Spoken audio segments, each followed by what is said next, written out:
मेरे मन की गंगा और तेरे मन की जमुना का बोल राधा बोल संगम होगा के नहीं।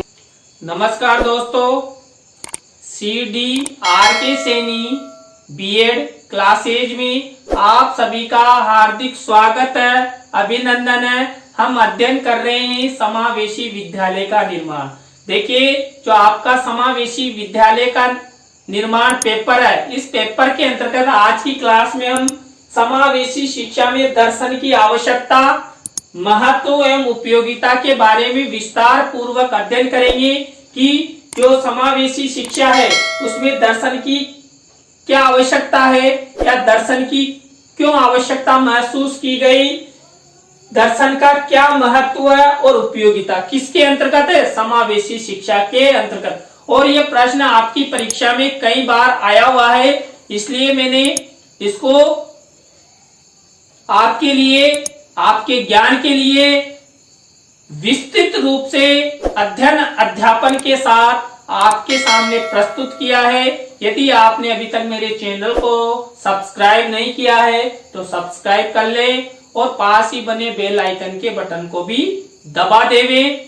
और यदि आपको ये वीडियो अच्छा लगता है तो इसको लाइक करना, कमेंट्स करना और अन्य जो आपके सहपाठी हैं, रिश्तेदार हैं, मित्र हैं, उन मित्रों को, सहपाठियों को, रिश्तेदारों को मेरी वीडियो जरूर शेयर करना और चैनल को सब्सक्राइब करने के लिए जरूर कहिएगा। तो आइए अब देखते हैं समावेशी शिक्षा में दर्शन की आवश्यकता, महत्व एवं उपयोगिता। ये समावेशी शिक्षा में दर्शन की आवश्यकता। तो देखिए, जो समावेशी शिक्षा होती है, समावेशी शिक्षा के बारे में हमने विस्तृत अध्ययन कर लिया है। तो उस समावेशी शिक्षा में हमें दर्शन की आवश्यकता क्यों होती है, कि यह समावेशी शिक्षा में दर्शन की आवश्यकता क्यों है, उसके क्या कारण है, इसके बारे में हम विस्तार से अध्ययन कर रहे हैं। इसमें देखिए, समावेशी शिक्षा में दर्शन की आवश्यकताओं के अनुरूप पहला बिंदु है बालकों के सर्वांगीण विकास हेतु। देखिए, जो दर्शन होता है वो इस संसार के सभी व्यक्तियों का सर्वांगीण विकास करने में सहयोग प्रदान करता है। तो जो समावेशी शिक्षा है उसमें समावेशी शिक्षा का ऐसा दर्शन स्थापित किया जाए जिससे बालकों का सर्वांगीण विकास हो सके। देखिए, बालकों का सर्वांगीण विकास शारीरिक, मानसिक, बौद्धिक, आर्थिक, सामाजिक और राजनीतिक रूप से जब बालकों का विकास होता है उसे सर्वांगीण विकास कहते हैं।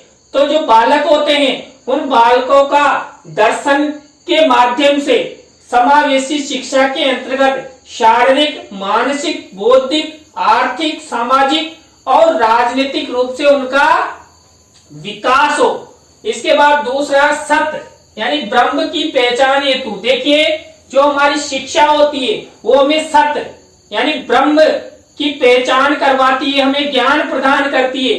तो जो शिक्षा है, और यहाँ पर जो शिक्षा है उस शिक्षा का क्या नाम है, समावेशी शिक्षा।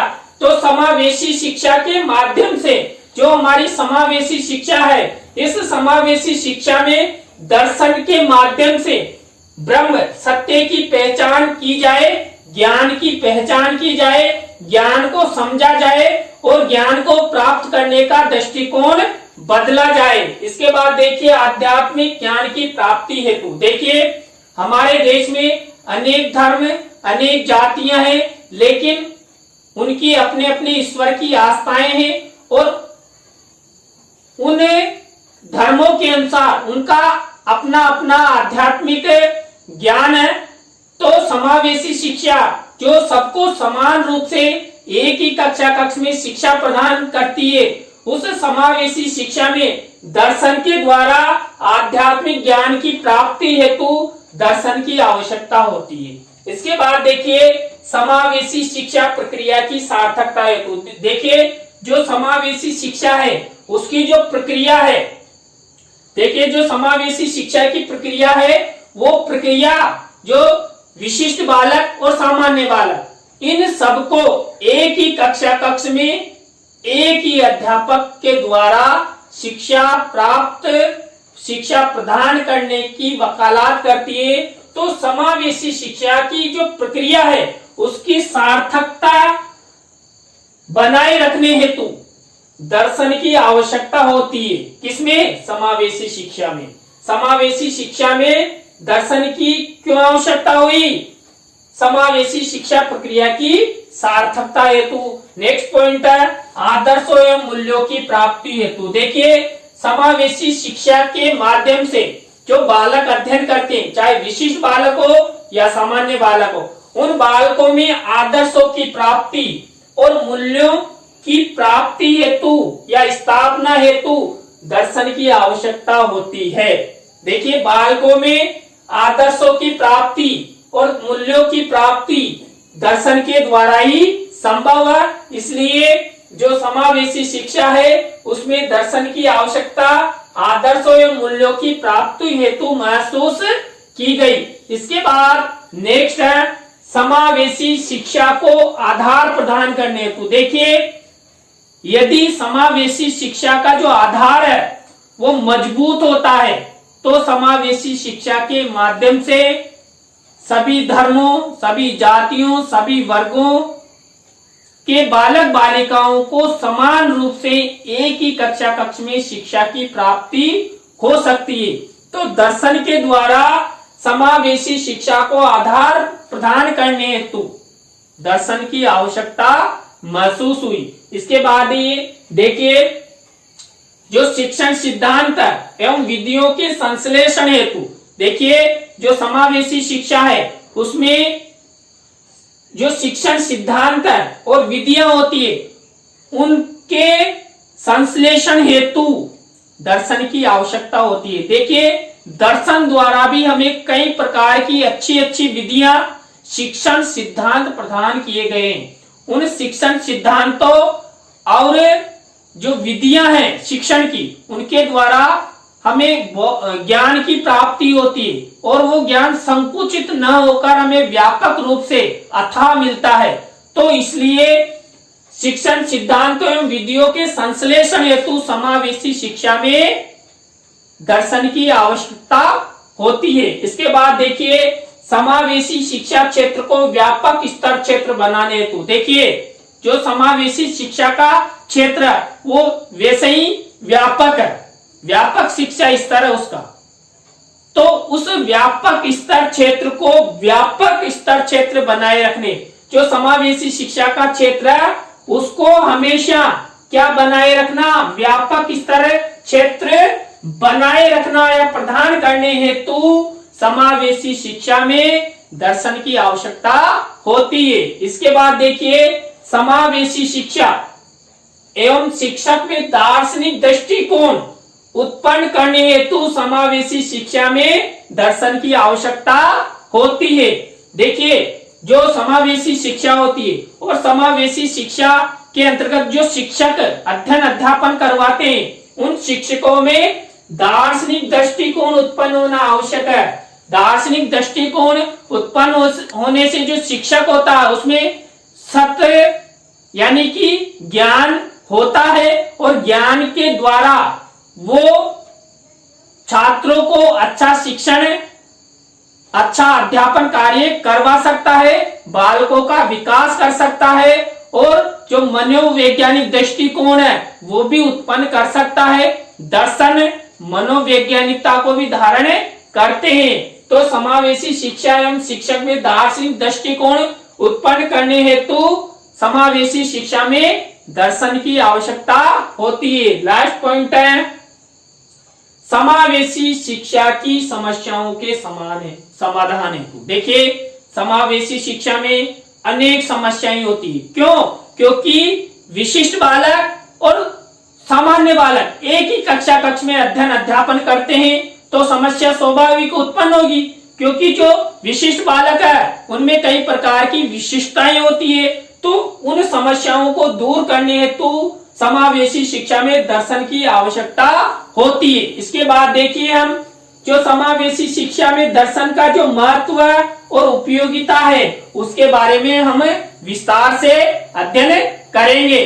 समावेशी शिक्षा में दर्शन का क्या महत्व और क्या उपयोगिता है। देखिए आपकी परीक्षा में प्रश्न किसी भी रूप में आ जाए, समावेशी शिक्षा में दर्शन का क्या महत्व, दर्शन की क्या उपयोगिता है, तो आप महत्व में भी ये लिख देना और उपयोगिता में भी ये लिख देना। प्रश्न किसी भी रूप में बदल कर आ सकता है। तो देखिए समावेशी शिक्षा में दर्शन का महत्व और उपयोगिता के अंतर्गत पहला बिंदु है समावेशी शिक्षा। जो दर्शन होता है ना, वो दर्शन समावेशी शिक्षा की समस्याओं का समाधान करता है। देखिए दर्शन के माध्यम से समावेशी शिक्षा की समस्याओं का निस्तारण किया जा सकता है। निदानात्मक और उपचारात्मक रूप से समावेशी शिक्षा में जो विशिष्ट बालकों की जो समस्याएं होती है, समावेशित जो बालकों की समस्याएं होती है, उन बालकों की समस्याओं का हम समाधान दर्शन के माध्यम से कर सकते हैं। दूसरा महत्व और उपयोगिता है दर्शन समावेशी शिक्षा को, जो दर्शन होते हैं वो समावेशी शिक्षा को सैद्धांतिक एवं व्यवहारिक पक्ष प्रदान करते हैं। देखिए जो दर्शन होते हैं ना, समावेशी शिक्षा के अंतर्गत बालकों को सैद्धांतिक ज्ञान भी प्रदान करते हैं और व्यवहारिक ज्ञान भी प्रदान करते हैं। सैद्धांतिक एवं व्यवहारिक पक्ष के द्वारा बालकों को जब अच्छा ज्ञान प्रदान होता है, बालक अच्छा ज्ञान प्राप्त करते हैं, तो समावेशी शिक्षा का क्या होता है, विकास होता है।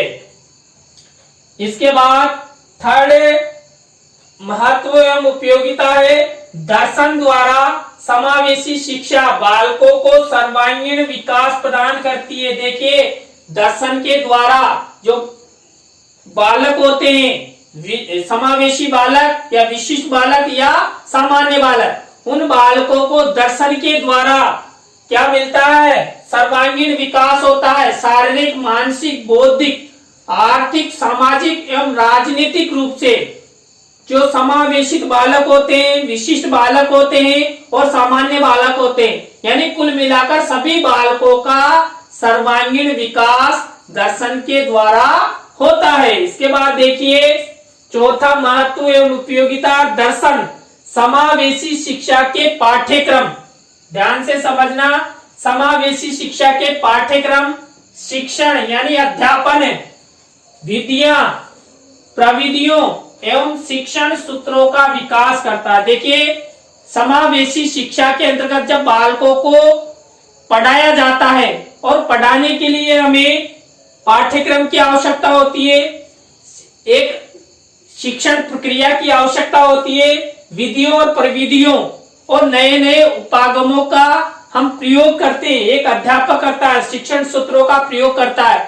तो इन सब का विकास दर्शन के द्वारा समावेशी शिक्षा के अंतर्गत होते हैं। देखिए जो दर्शनों का पाठ्यक्रम है, उनकी जो शिक्षण विधियां हैं, शिक्षण की जो प्रक्रिया है, शिक्षण के जो सूत्र हैं, वो बालकों को, क्योंकि देखिए आध्यात्मिक ज्ञान और पौराणिक ज्ञान के द्वारा जब बालकों को के पास पुस्तकें नहीं होती थी, उस समय दर्शन के द्वारा मौखिक ज्ञान प्राप्त कर छात्र ज्ञान में पारंगत हो जाते थे।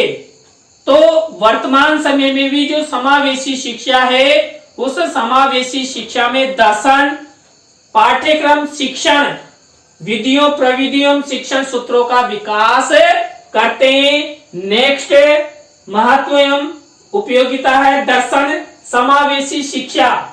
जो समावेशी शिक्षा होती है उसमें जो अध्यापक होता है, शिक्षक होता है, शिक्षक को दार्शनिक दृष्टिकोण प्रदान करता है। देखिए दर्शन का दृष्टिकोण, मनोविज्ञान का दृष्टिकोण जिस अध्यापक में होता है, वो बालकों को अच्छा अध्यापन कार्य करता है, प्रभावी अध्ययन अध्यापन करवाता है, बालकों की समस्याओं को सुनता है और उनका समाधान करने की उसमें क्षमता का विकास होता है। तो दर्शन जो शिक्षक होता है ना, कौन सा, समावेशी शिक्षा, उस समावेशी शिक्षक को दार्शनिक दृष्टिकोण प्रदान करते हैं। इसके बाद लास्ट है दर्शन समावेशी शिक्षा के स्वरूप, उद्देश्यों एवं प्रक्रिया के बारे में विस्तृत ज्ञान प्रदान करते हैं। किनको? छात्रों को, चाहे विशिष्ट बालक हो या सामान्य बालक हो। सभी प्रकार के बालकों को जो समावेशी शिक्षा है, उस समावेशी शिक्षा का क्या स्वरूप है, क्या उद्देश्य है और उसकी प्रक्रिया किस तरह होती है, उसके बारे में दर्शन विस्तृत ज्ञान प्रदान करता है, विस्तृत व्याख्या प्रदान करता है। तो आज की क्लास में हमने समावेशी शिक्षा में दर्शन की आवश्यकता, महत्व एवं उपयोगिता का अध्ययन किया। आपको वीडियो कैसा लगा? आप वीडियो को लाइक करें, कमेंट्स करें और शेयर करें। नए टॉपिक के साथ हम आपसे फिर मिलेंगे। धन्यवाद।